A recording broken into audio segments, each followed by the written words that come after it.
Assalamualaikum warahmatullahi wabarakatuh. Saya Alia Nurujana dengan NIM A210200024. Di sini saya akan menjelaskan akuntansi sebagai sistem informasi.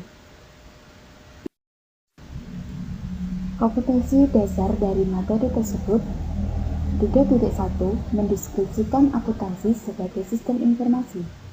4.1 menyajikan akuntansi sebagai sistem informasi. Materi yang akan dibahas adalah 1. Pengertian akuntansi sebagai sistem informasi. Kedua, tujuan akuntansi sebagai sistem informasi. Ketiga, kualitas informasi akuntansi. Keempat, fungsi akuntansi sebagai sistem informasi.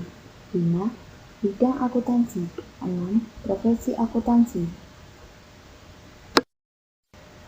Pengertian akuntansi sebagai sistem informasi. Yang pertama, masukan atau input. Akuntansi sebagai sistem informasi adalah informasi ekonomi dari kegiatan transaksi organisasi ataupun perusahaan. Yang kedua, masukan atau input tersebut diolah melalui proses identifikasi, pengukuran, dan pelaporan untuk menghasilkan keluaran atau output yang berupa informasi atau laporan keuangan. Yang ketiga, keluaran atau output berupa laporan keuangan tersebut digunakan untuk menunjang pengambilan keputusan bisnis oleh pemakai informasi akuntansi. Tujuan akuntansi sebagai sistem informasi. Yang pertama, mengumpulkan dan menyimpan data tentang aktivitas dan transaksi. Yang kedua, memproses data menjadi informasi yang dapat digunakan dalam proses pengambilan keputusan terkait perencanaan dan pengendalian bisnis.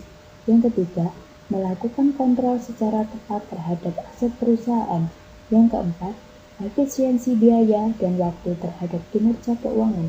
Yang kelima, penyajian data keuangan yang sistematis dan akurat dalam periode akuntansi yang tepat. Kualitas informasi akuntansi ada 7. Yang pertama, relevan. Suatu informasi harus dihubungkan dengan maksud penggunaannya. Yang kedua, dapat dimengerti.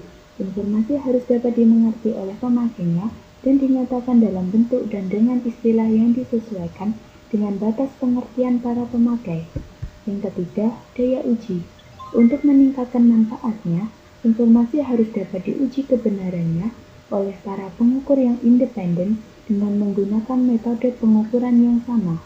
Yang keempat, netral. Informasi harus diarahkan pada kebutuhan umum pemakai dan tidak tergantung pada kebutuhan dan keinginan pihak tertentu. Yang kelima, tepat waktu. Informasi harus disampaikan sedini mungkin untuk dapat digunakan sebagai dasar dalam pengambilan keputusan ekonomi dan untuk menghindari tertundanya pengambilan keputusan tersebut. Yang keenam, daya banding. Informasi akan lebih berguna bila dapat dibandingkan dengan laporan keuangan periode sebelumnya dari perusahaan yang sama ataupun dengan laporan keuangan perusahaan lain pada periode yang sama. Yang ketujuh, lengkap. Informasi keuangan dikatakan lengkap bila dapat memenuhi keenam tujuan kualitatif di atas dan dapat memenuhi standar pengungkapan dalam laporan keuangan. Fungsi akuntansi sebagai sistem informasi. Yang pertama, untuk mengumpulkan dan menyimpan data secara efisien dan efektif. Yang kedua, untuk memberikan informasi yang berguna. Yang ketiga, untuk memastikan kontrol yang tepat. Bidang akuntansi ada 9. Yang pertama, akuntansi keuangan. Bidang ini menangani masalah pencatatan transaksi dalam suatu perusahaan atau unit ekonomi yang lain dan juga menangani penyusunan laporan keuangan secara periodik dari catatan-catatan tersebut.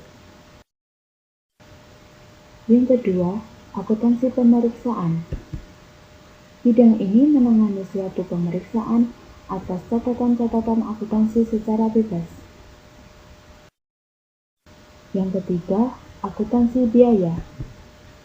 Bidang ini menekankan masalah penetapan dan pengendalian biaya, ruang lingkupnya berupa biaya selama proses produksi, dan harga pokok dari barang yang selesai diproduksi. Bidang akuntansi yang keempat, akuntansi manajemen.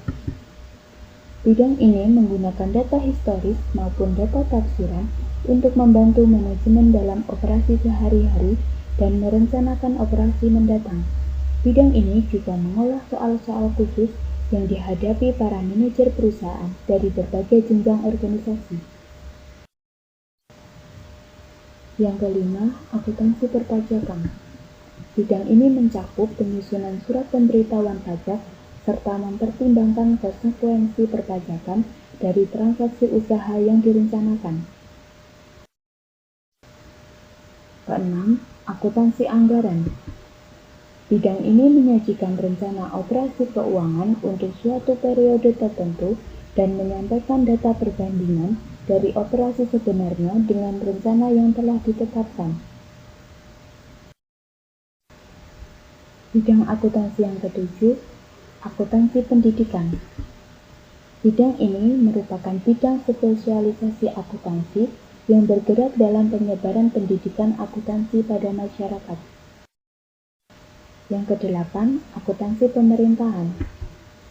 Bidang ini berhubungan dengan pencatatan dan pelaporan transaksi ekonomi di lembaga-lembaga pemerintahan. Bidang akuntansi yang kesembilan atau terakhir, akuntansi sosial. Bidang ini berhubungan dengan pencatatan dan pelaporan tentang perubahan sosial akibat kemajuan teknologi, ekonomi, dan budaya. Profesi akuntansi ada 4. Yang pertama, akuntan intern.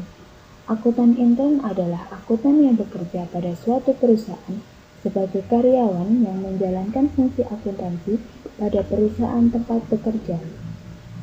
Pekerjaannya meliputi audit intern, menyusun laporan keuangan, mendesain sistem akuntansi perusahaan, menyusun anggaran perusahaan, mengurus perpajakan, dan lain-lain. Yang kedua, akuntan publik. Akuntan publik adalah akuntan yang bekerja secara independen guna menjalankan fungsi audit terhadap kewajaran laporan keuangan. Akuntan publik juga menjalankan proses akuntansi perusahaan klien berdasarkan SAP dan SPAP. Hasil audit laporan keuangan perusahaan ini nantinya berupa pernyataan yang dituang dalam laporan keuangan auditan. Yang ketiga, akuntan pemerintah. Akuntan pemerintah adalah akuntan yang bekerja di departemen tertentu sebagai pegawai pemerintah untuk menjalankan fungsi akuntansi demi kepentingan pengawasan dan pemeriksaan keuangan negara seperti BPK atau Badan Pemeriksa Keuangan dan BPKP atau Badan Pemeriksa Keuangan dan Pembangunan. Contohnya, Politeknik Keuangan Setan adalah salah satu lembaga pendidikan yang menyiapkan akuntan pemerintah. Yang keempat, akuntan pendidik. Akuntan pendidik adalah akuntan yang bertugas mengajarkan dan mengembangkan disiplin ilmu akuntansi pada masyarakat melalui jalur pendidikan. Akuntan pendidik biasanya berprofesi sebagai dosen atau guru. Demikian penjelasan materi dari saya, kurang lebihnya saya mohon maaf. Wassalamualaikum warahmatullahi wabarakatuh.